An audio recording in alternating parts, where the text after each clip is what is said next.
Hello అండి. Welcome back to our channel. నేను మీ కోమలిని. ముందుగా అందరికీ హ్యాపీ భోగి. నేను భోగి రోజు ముందు రోజు నైట్ అయితే ఇంటి ముందైతే ఈ విధంగా ముగ్గైతే పెట్టుకున్నానండి. చిన్న ముగ్గే వేశాను. ఎప్పుడు కూడా చుక్కలు పెట్టి కొంచెం పెద్ద ముగ్గైతే వేస్తాను. ఈసారి కొద్దిగా చిన్న ముగ్గైతే వేశాను. ఇది కూడా ఎప్పుడు కూడా నేను చుక్కలు పెట్టి 4 కుండలు వచ్చేటట్టయితే ముగ్గైతే వేస్తానండి. కానీ ఈసారి సింగిల్ కుండతో అయితే నేను ముగ్గైతే వేశాను.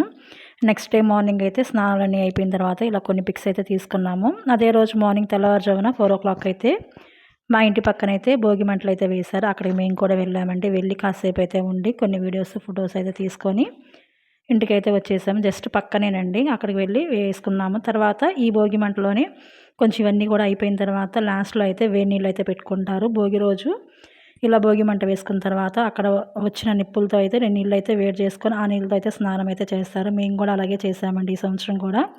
అలా చేసిన తర్వాత ఇంట్లోకి వచ్చినాకైతే ఇంకా నెక్స్ట్ పూజ అయితే చేసుకున్నాము. ఇక్కడ పూజ వచ్చేసరికి నిక్కీ అయితే చేసిందండి. ఇలా పూజ కూడా అంతా కూడా చేసుకున్న తర్వాత మేమందరం కలిసి ఊర్లో ఉన్న శివాలయంకి అయితే వెళ్ళామండి. అందరం కలిసి ఈ సంవత్సరం అయితే శివాలయంకి వెళ్ళాము. అక్కడ కూడా కొన్ని వీడియోస్ అయితే తీశాను. అవి కూడా మీకైతే నేను ఇక్కడైతే చూపిస్తాను. మా ఊర్లో ఉన్న శివాలయం కూడా అయితే ఇదేనండి. లోపలైతే శివలింగం అయితే ఇలా ఉంటుంది. మేము చాలాసార్లు అయితే ఈ గుడికి అయితే వెళ్ళాము. మేము వెళ్ళిన టయానికి కొంచెం పూజ అంతా కూడా కంప్లీట్ అయిపోయింది. ఒక హాఫ్ అన్ అవర్ ముందు వచ్చినట్టయితే పూజ అయితే జరిగే చూసేవాళ్ళం అన్నారు. కానీ మీకు కొంచెం లేట్గా వెళ్ళటం వల్ల ఇక్కడైతే పూజ అంతా కూడా అయిపోయిన తర్వాత పక్కన వచ్చేసరికి భద్రకాళి అమ్మవారు అయితే ఇక్కడైతే ఉంటారండి. ఇదే టెంపుల్లోనే. ఇక్కడ కూడా కొంచెం దర్శనం చేసుకొని ఇంకా నెక్స్ట్ స్వామివారికి అటువైపు వచ్చేసరికి మళ్ళీ పార్వతీదేవి కూడా ఉంటారు. అది కూడా నేను ఇక్కడ ఈ వీడియోలో అయితే నేను చూపిస్తాను.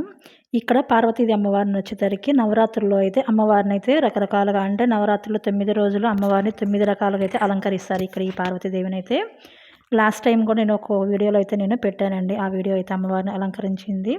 ఇక్కడ వచ్చేసరికి పార్వతీదేవి అయితే ఇక్కడ ఇలా ఉంటారు. ఇక్కడ కూడా పార్వతీదేవిని కూడా మేము దర్శించుకొని ఇంటికైతే వచ్చేసామండి. మాకైతే భోగి రోజు ఇలా జరిగింది. మీరు ఎలా సెలబ్రేట్ చేసుకున్నారు భోగి రోజు కూడా కింద కామెంట్లో బాక్స్లో అయితే చెప్పండి.